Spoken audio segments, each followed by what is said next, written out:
আমাদের ভারতবর্ষের এই মুসলিম দম্পতি দুই অনাথ হিন্দু শিশুকে নিজের সন্তানের মতো বড় করে বর্তমানে হিন্দু রীতি মেনেই তাদের বড় ছেলের বিয়ে দিলেন। হ্যাঁ, এই দুই অনাথ শিশু আদতে হিন্দু, কিন্তু ভারতের এই মুসলিম দম্পতি তাদের শুধু আশ্রয় দেননি, বরং সন্তানের মতো করে তাদের ভালোবেসে শিক্ষা আর সংস্কার দিয়ে মানুষের মতো মানুষ করেছেন।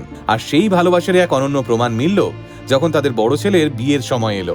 নিজেরা মুসলিম হয়েও তাদের দত্তক নেওয়া ছেলের ধর্ম ও সংস্কৃতির প্রতি পূর্ণ সম্মান জানিয়ে তারা হিন্দু রীতি মেনেই ছেলের বিয়ের সমস্ত আয়োজন করলেন। সম্প্রতি এই নজিরবিহীন ঘটনাটি ঘটেছে কর্ণাটকের মহারাষ্ট্র বর্ডারের বেলাগাবি ডিস্ট্রিক্টের হুক্কেরি নামক একটা ছোট্ট শহরে। চলতি বছর ফেব্রুয়ারি মাসের 8 তারিখেই সোমশেখর পূজারী এবং পুনাম নামের এক তরুণী বিবাহ বন্ধনে আবদ্ধ হন। যদিও এই ঘটনার সূত্রপাত আজ থেকে 20 বছর আগে। যে গল্পটা শুনলে আপনিও বুঝতে পারবেন একজন প্রকৃত বন্ধু কাকে বলে। মেহবুব হাসান নাইকওয়াড়ি এবং তার স্ত্রী নূর জাহান, যাদের একটা সময় খুব ভালো বন্ধু ছিলেন শিবানন্দ কাড্ডেয়া পূজারী নামের এক ব্যক্তি। দুর্ভাগ্যবশত শিবানন্দ এবং তার স্ত্রী হঠাৎ করে একটা রোড অ্যাক্সিডেন্টে মারা যান। সেই সময় শিবানন্দের বাড়িতে দুই ছোট্ট পুত্র সন্তান, একজনের নাম সোমশেখর আর ছোট ভাই বসন্ত। শুনলে অবাক হবেন, সেই সময় দুটো ছেলের মুখে খাবার তুলে দেওয়ার মতো কেউ ছিল না। মেহবুব হাসান বন্ধুর দেহ দাহ করে আসার পর দেখেছিলেন শিবানন্দের আত্মীয় স্বজনরাও একে একে সবাই যে যার মতো বাড়ি ফিরে গেছে। শুধু শূন্য দাওয়ায় বাবা মায়ের অপেক্ষায় বসে রয়েছে এই হতভাগ্য দুটো বাচ্চা, যারা তখনও বুঝতে পারছে না যে ওদের বাবা মা আর কোনোদিনও ফিরবে না। সেদিন কেউ একটাবারের জন্য ভাবেনি এই অনাথ বাচ্চা দুটোর কি হবে, কোথায় যাবে ওরা। অথচ এই আত্মীয়রাই শিবানন্দ বেঁচে থাকতে তাদের বাড়িতে নিত্য যাতায়াত করত। সেদিন মেহবুব হাসান বুঝতে পেরেছিলেন মানুষের জীবনে খারাপ সময় আসাটাও কেন এত দরকারি, না হলে সত্যিই মানুষ চেনা মুশকিল। তাই সেদিন সবাই চলে গেলেও মেহবুব এবং তার স্ত্রী কিন্তু এই বাচ্চা দুটোকে একা রেখে চলে আসতে পারেননি, বরং তারা ঠিক করে নিয়েছিলেন এই বাচ্চা দুটোকে তারা আইনতভাবে দত্তক নেবেন।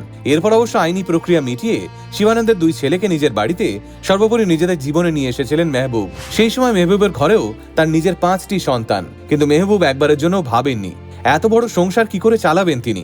উল্টে ড্রাইভারি করেই সংসারের মুখে অন্ন জুগে গেছেন মানুষটা। নিজের বাকি সন্তানদের সঙ্গেই সোমশেখর এবং বসন্তকে বড় করে তুলেছেন তিনি।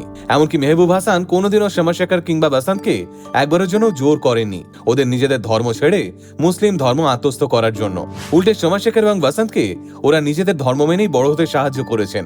আসলে মেহবুব হাসান এবং তার স্ত্রী অনাথ এই ছেলে দুটোর মাথায় বট গাছের মতো ছায়া হয়ে থেকেছেন চিরকাল।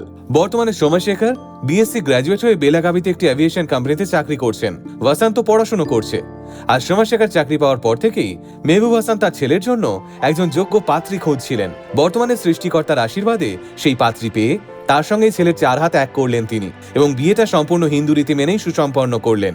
সেই বিয়েতে বাবা মায়ের মতোই মেহবুব এবং তার স্ত্রী নূরজাহান সবটুকু দায়িত্বের সঙ্গে পালন করেছেন। সংবাদ মাধ্যমের কাছে 70 বছরের মেহবুব হাসান জানান, আমি বা আমার স্ত্রী মনে করি না আমরা কোনো মহান কাজ করেছি।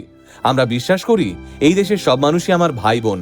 আমি খুশি যে এই ছেলেরা আমার বাড়িতেই বড় হয়েছে, পড়াশোনা করেছে এবং নিজের চেষ্টায় চাকরি পেয়েছে। আমি এইটুকু ভেবেই শান্তিতে চলে যেতে পারবো যে আমি ওদের জীবন গুছিয়ে দিয়ে যেতে পারছি।